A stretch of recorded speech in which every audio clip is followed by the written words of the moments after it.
Bismillahirrahmanirrahim. Assalamualaikum warahmatullahi wabarakatuh. Innal hamdalillah nahmaduhu wa nasta'inuhu wa nastaghfiruh wa na'udzu billahi min shururi anfusina wa min sayyiati a'malina. Man yahdihillahu fala mudilla lahu wa man yudlil fala hadiya lahu. Ashhadu an la ilaha illallah wahdahu la syarika lahu wa ashhadu anna Muhammadan abduhu wa rasuluhu la nabiyya ba'da. Qala Allah ta'ala fi kitabihil karim, a'udzu billahi minasy syaithanir rajim. Bismillahirrahmanirrahim. Laqad kana fi qasasihim ibaratun liulil albab. Al-ayah. Yang sama-sama kita hormati Bapak Rektor kita Universitas Muhammadiyah Riau yang kita banggakan, dan yang kami hormati Bapak Ibu Wakil Rektor 1, 2, dan 3, serta Bapak Ibu dosen dan adik-adik mahasiswa Civitas Akademika Universitas Muhammadiyah Riau, yang mudah-mudahan selalu dalam lindungan Allah Subhanahu wa taala. Alhamdulillah, puji syukur kita ucapkan kehadirat Allah atas segala limpahan rahmat dan karunia-Nya begitu besar. Mudah-mudahan kita mampu menjadi hamba-hamba yang amanah dari setiap nikmat-nikmat yang Allah anugerahkan kepada kita, serta kita mampu hendaknya di yaumul akhir kelak mempertanggungjawabkan segala nikmat-nikmat yang telah Allah titipkan tersebut. Karena Allah Subhanahu wa taala memberikan nikmat tersebut agar kita tahu diri, agar kita mampu bertakarrub kepada Allah Subhanahu wa taala. Semakin kita mensyukuri nikmat Allah, maka janji Allah ditambah dengan nikmat-nikmat yang lainnya. La in syakartum la azidannakum wa la in kafartum inna adzabi lasyadid.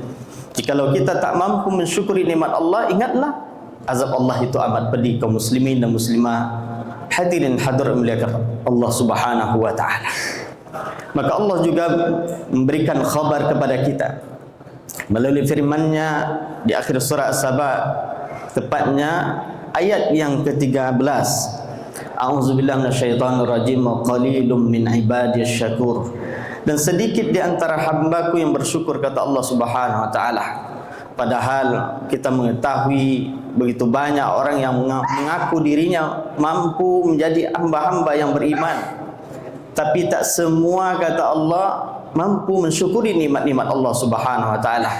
Maka untuk mengingatkan kita itu dari pentingnya mensyukuri nikmat Allah Subhanahu wa taala, sebagaimana Allah berfirman dalam surah Ar-Rahman, fabi ayyi ala'i rabbikuma tukadziban.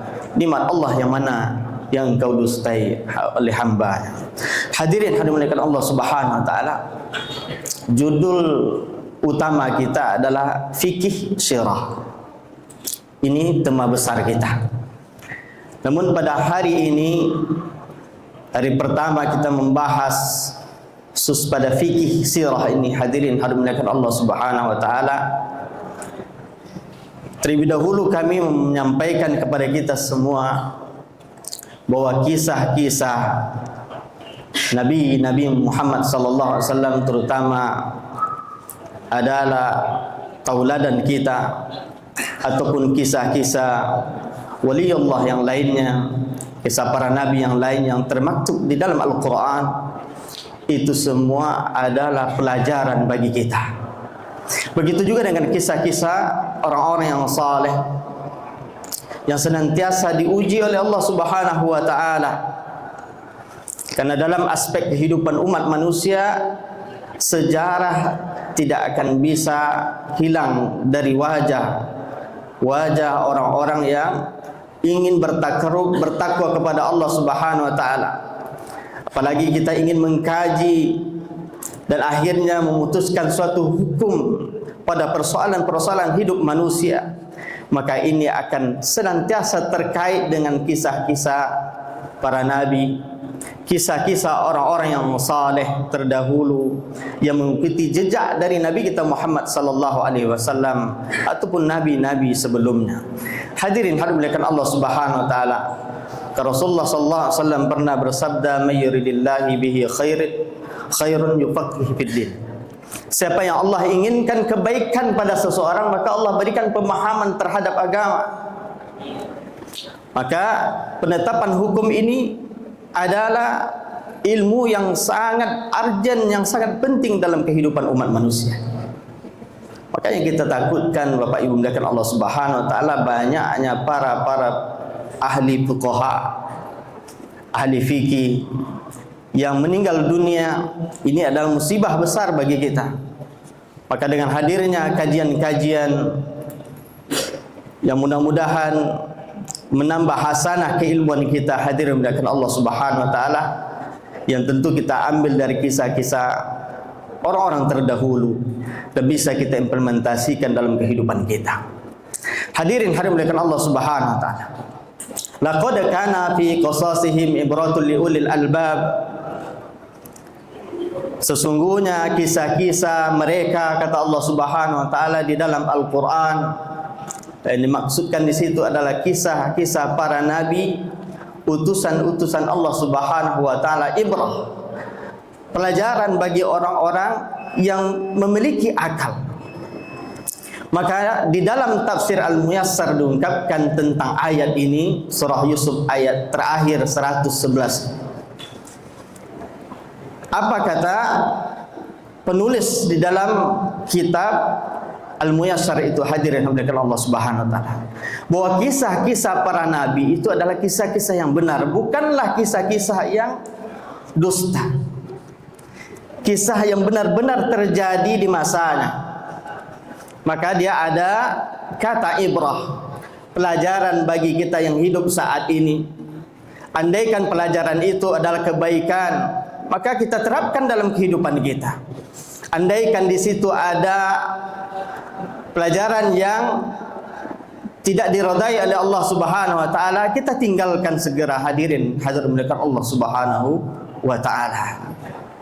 Maka kisah pertama sebagaimana yang disampaikan oleh Rasulullah sallallahu alaihi wasallam di dalam sebuah kitab yang dikarang oleh Imam An-Nawawi di Riyadhus Shalihin, disampaikan bahwa inna salasatan min bani Israil, sungguhnya ada 3 orang dari kaum Bani Israel yang namanya Abras, yang kedua Aqra, dan yang ketiga adalah A'ma. Jadi 3 orang dari kaum Bani Israel ini aradallahu ayabtiliyahum fa bahasa ilaihim malaka. Allah menginginkan mereka diuji dengan mendatangkan malaikat sebagai utusan dari Allah Subhanahu wa taala. Dalam hadis yang datangnya dari Abu Hurairah ini, hadirin hadirin Allah Subhanahu wa taala, mereka dari Abras ini adalah orang yang mengenai ataupun dikenakan penyakit sopak. Penyakit sopak ini adalah penyakit kulit yang belang-belang, sehingga dengannya banyak orang yang jijik, bahkan banyak para sahabat dahulu meninggal dunia karena sopak ini. Bahkan sekeluarga dari mereka meninggal dunia karena penyakit ini, Bapak Ibu dan Allah Subhanahu wa taala, sebagai ujian iman. Karena memang dalam surah Al-Kabut itu Allah Subhanahu wa taala ungkapkan, ahasiban nasu ayyatraku ayyaqulu amanna wa hum la yuftanun. Apakah manusia itu mengira diberikan saja mengatakan dirinya beriman kepada Allah, lalu mereka tidak diuji oleh Allah?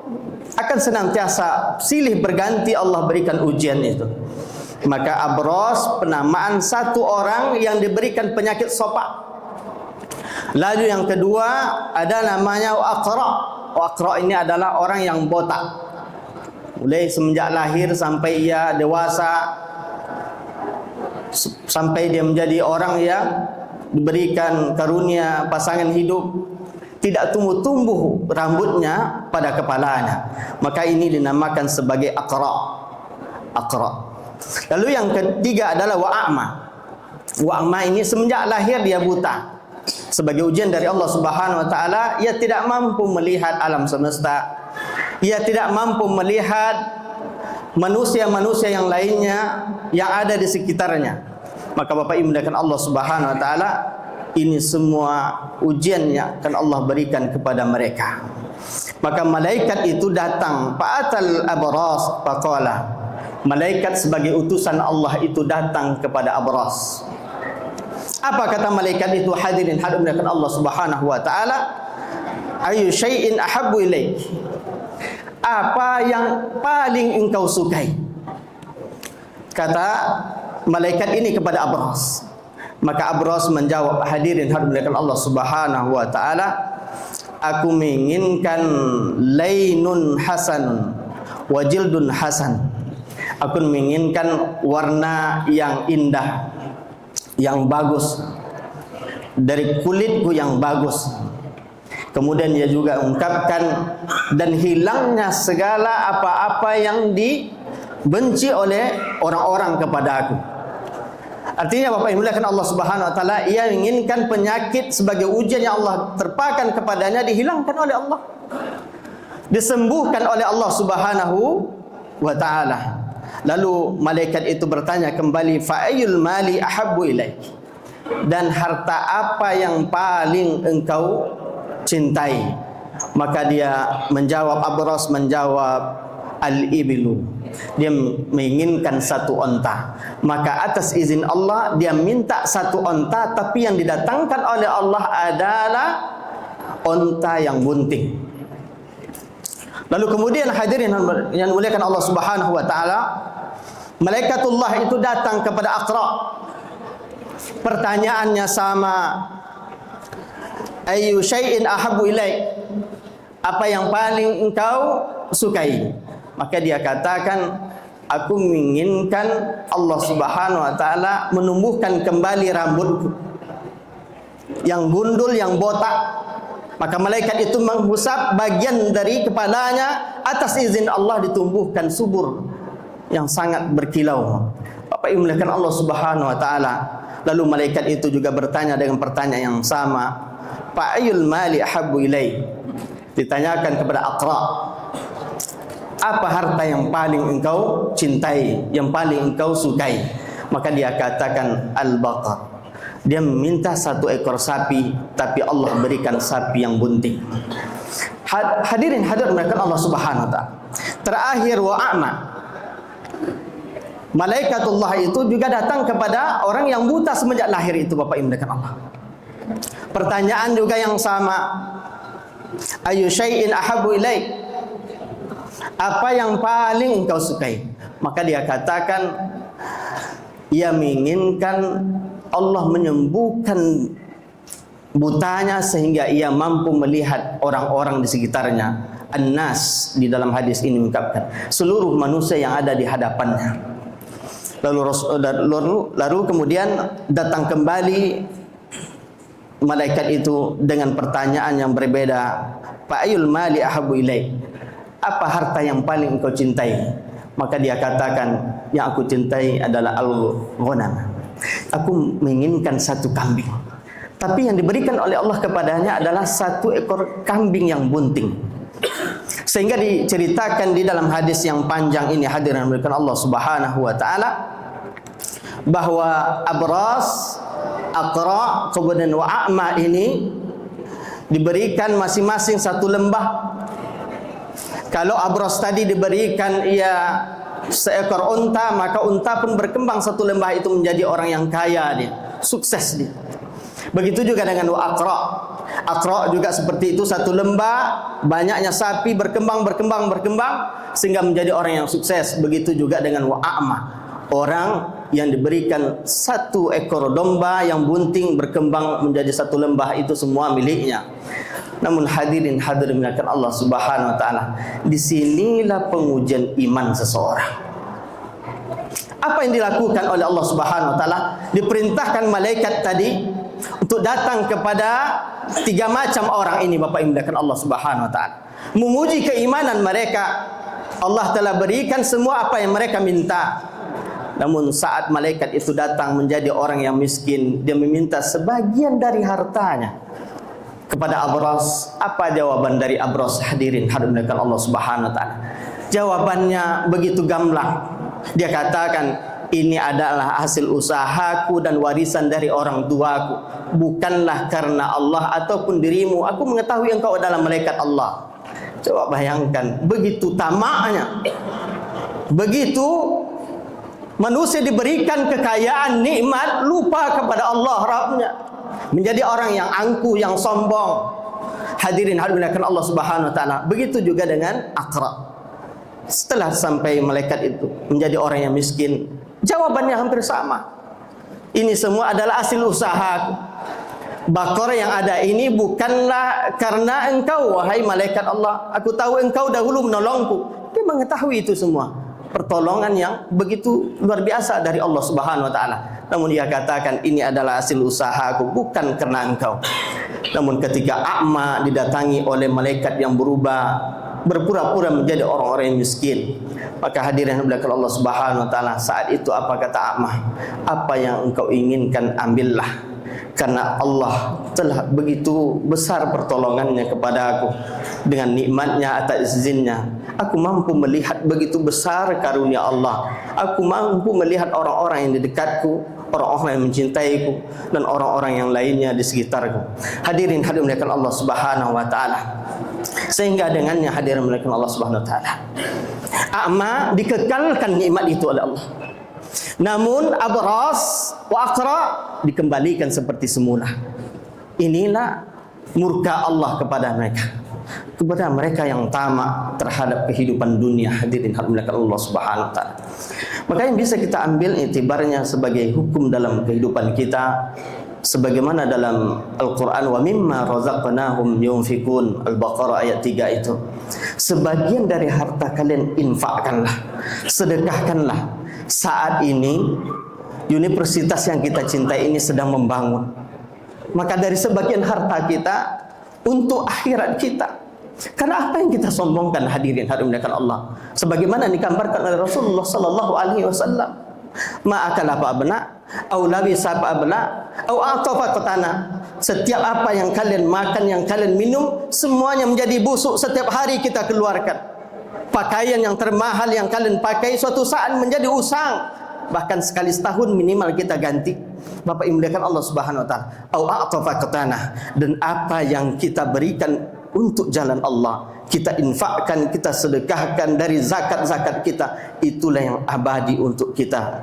Maka Bapak Ibu muliakan Allah, harta titipan Allah dan hukum bagi kita. Marilah betul-betul untuk senantiasa menginfakkan dari harta kita di jalan Allah Subhanahu wa taala. Seberapapun, yang penting untuk pembangunan dari pendidikan, pembangunan dari tempat-tempat adanya taman-taman dakwah di situ.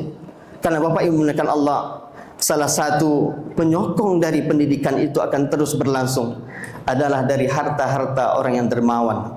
Mudah-mudahan dari kisah ini kita tersentuh hatinya untuk membekali diri, memperbanyak sedekah kita di jalan Allah Subhanahu wa taala. Itu saja yang dapat kami sampaikan. Mudah-mudahan kita mampu meneruskannya dari apa untayan-untayan yang telah kami sampaikan tadi kepada generasi-generasi kita nanti di masa-masa yang akan datang. Karena Bapak Ibu muliakan Allah, kita hidup sesaat, maka berbuatlah kebaikan untuk masa kita yang sesaat ini. Karena tidak ada yang mampu mengetahui apakah esok hari dia masih hidup. Baru tadi malam kami melihat ada kecelakaan yang besar, tanpa sadar dalam perjalanan tiba-tiba ada yang menabraknya. Artinya Bapak Ibu muliakan Allah Subhanahu wa taala, kita menunggu giliran. Maka saat inilah kita berbuat yang terbaik. terutama untuk Universitas Muhammadiyah yang kita cintai ini. Itu saja yang dapat kami sampaikan. Nun wal qalami wa ma yasturun. Akhirul kalam. Assalamualaikum warahmatullahi wabarakatuh.